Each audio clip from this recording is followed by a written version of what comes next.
برسات کے موسم میں ذرا سی لاپرواہی جان لیوا ثابت ہو سکتی ہے، مگر چند احتیاطی تدابیر اپنا کر حادثات سے بچا جا سکتا ہے۔ ملک کے مختلف حصوں میں بارشوں کا سلسلہ جاری ہے، ایسے میں شہری چھتری اور رین کوٹ کا استعمال کریں تاکہ بارش اور قیمتی سامان کو محفوظ رکھا جا سکے۔ گھروں میں پانی داخل ہونے سے بچانے کے لیے دروازے اور کھڑکیاں بند رکھیں۔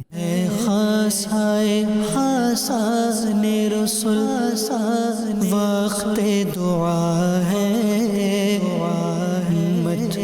تیری آ کے تیری عجب وقت پڑا ہے۔ بارش کے دوران کرنٹ لگنے کے واقعات عام ہیں، اس لیے بجلی کے پول اور گرے ہوئے تاروں سے دور رہیں، جبکہ کھڑے پانی اور گٹروں کے قریب جانے سے گریز کریں۔ ڈرائیونگ کے دوران گاڑی کی رفتار کم رکھیں، بریک اچانک نہ لگائیں، آگے والی گاڑی سے فاصلہ رکھیں اور ہیڈ لائٹس لازمی آن رکھیں۔ گھروں میں برقی آلات ان پلگ کر دیں تاکہ شارٹ سرکٹ سے بچا جا سکے، اور آسمانی بجلی کے دوران نلکے یا شاور کا استعمال بھی ترک کر دیں۔ احتیاط اپنائیں اور بارش کے موسم کو محفوظ اور پرسکون بنائیں۔